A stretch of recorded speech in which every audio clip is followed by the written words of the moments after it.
Hey everyone, welcome to another episode of Psychonaut Sessions, your home for all things psycho. This is your host, Daniel Moeller.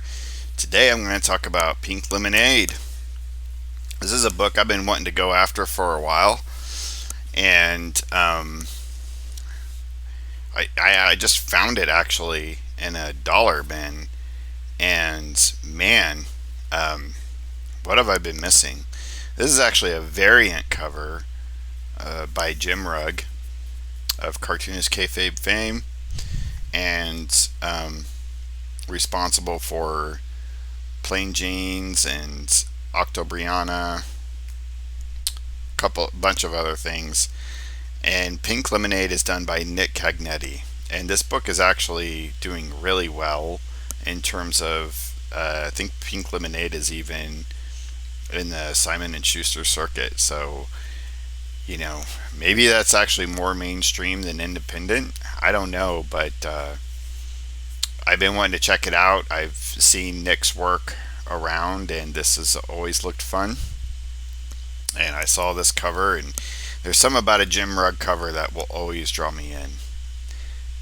He is so simple in his work, but so elegant. I think it would be helpful for anyone and everyone with any kind of artistic skills that want to make it as an artist to take some graphic design classes, which I think Jim Rugg got. I don't know if he got a degree, but I know he has a graphic design background, because it just works. I mean, especially if you're going to do covers, you know. Love it. Love the colors, the close up, the speed, the shine, just all around really excited. It was so funny because as I began reading this, about halfway through, I was like, this is like a mix between Mike Allred's Madman and a little bit of like Dan Klaus kind of energy with this like kind of Jack Kirby-esque pizzazz. And then when I read it, I finally looked in the back. I didn't even look I look at the back before I started reading it. And Jamal Engel says Pink Lemonade is pure pop art funkiness. It's a mix of Mike Allred's Madman and a healthy dose of Jack Kirby and Dan Klaus thrown in for good measure. I was like, holy shit. It's like Nick Cagnetti just wanted that very specific formula and completely achieved that result with this book. Dude, a freaking quote from Trina Robbins. Like, if you don't know who Trina Robbins is, she is an indie comics legend, if there ever was one. That's actually her memoir, Last Girl Standing, so people should go check it out. But man, if you're getting a quote from Trina Robbins, holy crap. Like, how have I missed this so far? So yeah, let's dive in. So immediately, this is number one. I think there's already a collection out there. And for some reason, my camera is having a really hard time with this. But we're immediately getting some fake ads of OJ Bot, which is a character featured in the story. So I actually really love fake ads. I would actually prefer every comic to have fake ads that are based upon the universe that the characters reside in. Really fun, interesting introduction. A lot of psychedelic colors. We get a silhouette of a motorcycle and then a girl coming to grab the motorcycle. And then we get a double splash page. Yeah, if this isn't Kirby mixed with Mike Allred mixed with Dan Klaus, then I don't know what is. And that's not to belittle Nick Cagnetti's work, because he's definitely his own thing. So we definitely got some like really crazy, wild cosmic action going on.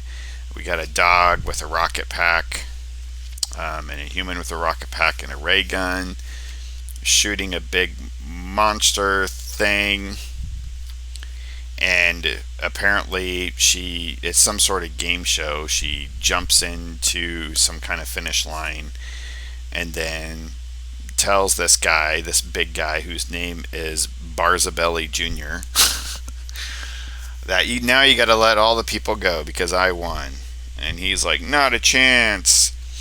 And some psychedelic things start happening, and it turns into her face, and just some other weird things happening. So you're like, what in the world? This is going to be a trippy book.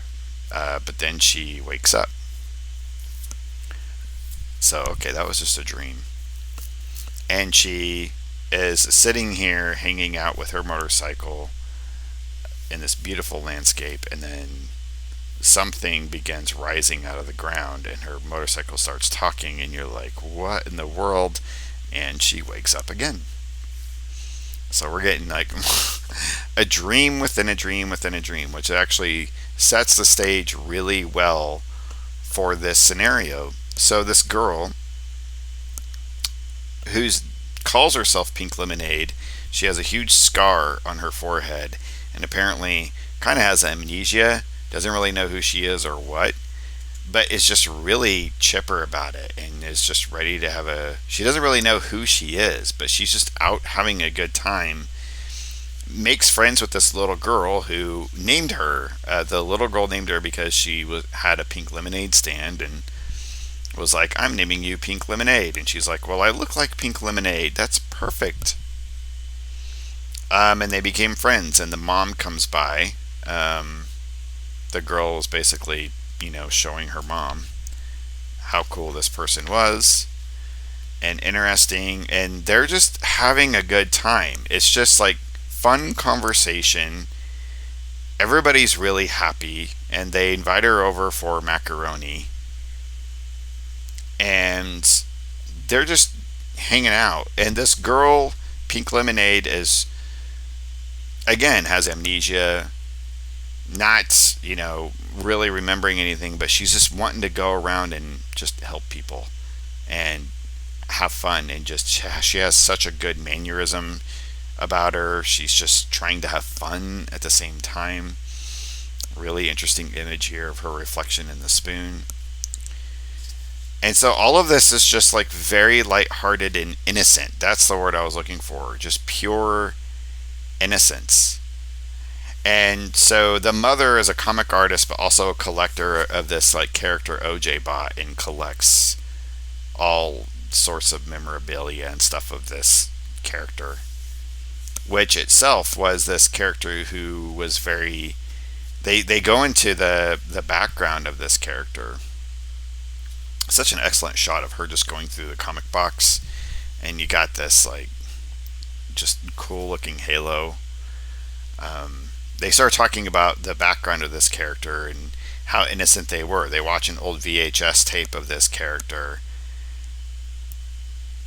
and it's just like fun cartoons. Very much just about like doing the right thing, but also just kooky and goofy.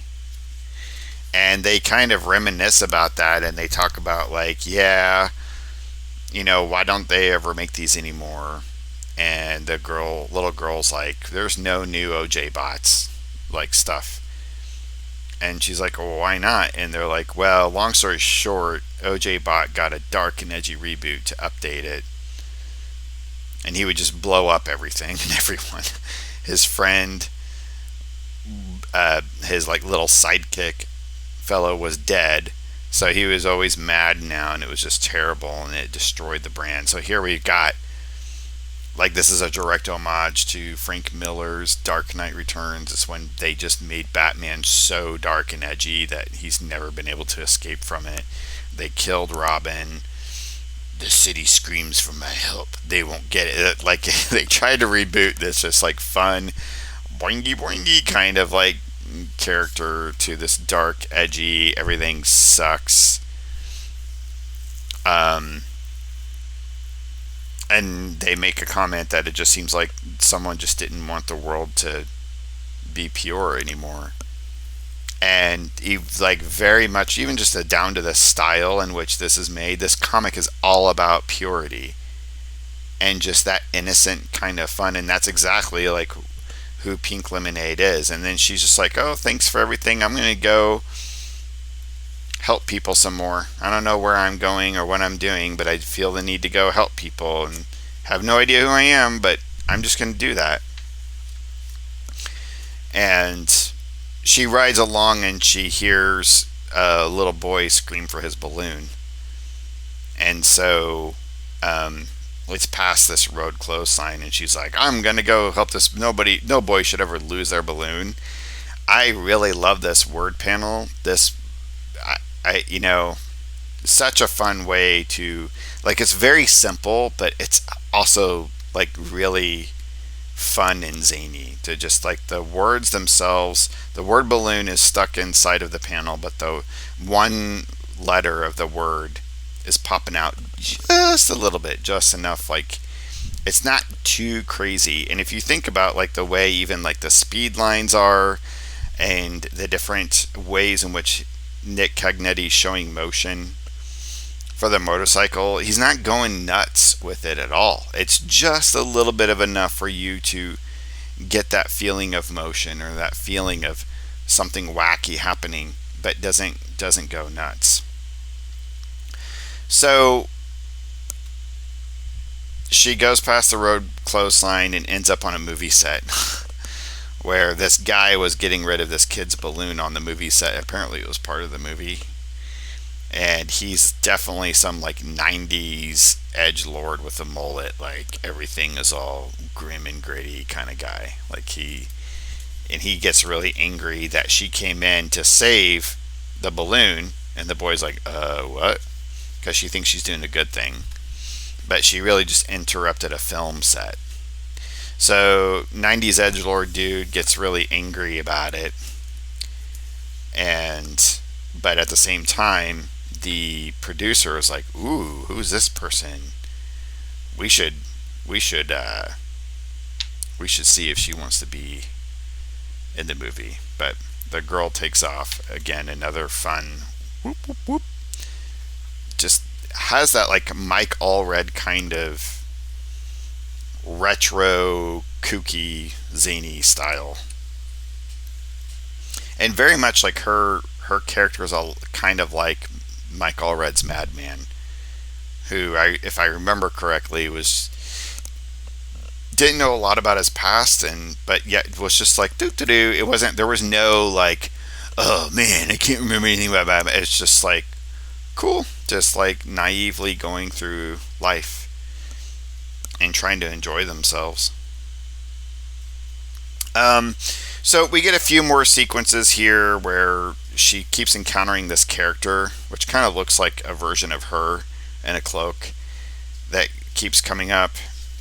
And the police come and arrest her because she interrupted the movie set. She trespassed and caused a little bit of damage accidentally, even though she was like, man, I'm just trying to do the right thing. This whole time, she's like talking to the cops. They're like trying to arrest her, and they're all like getting all angry, and she's like, hey, we're just misunderstanding each other, it's okay, she's like not trying to hurt anybody at all. But she ends up in jail, and the producer comes to bail her out, and that is the beginning to the next issue. So he is wanting to use her as something to help prop up his fame, because she was that cool looking. So yeah, I got the variant cover version, Jim Rugg. The back was done by Morgan Burke.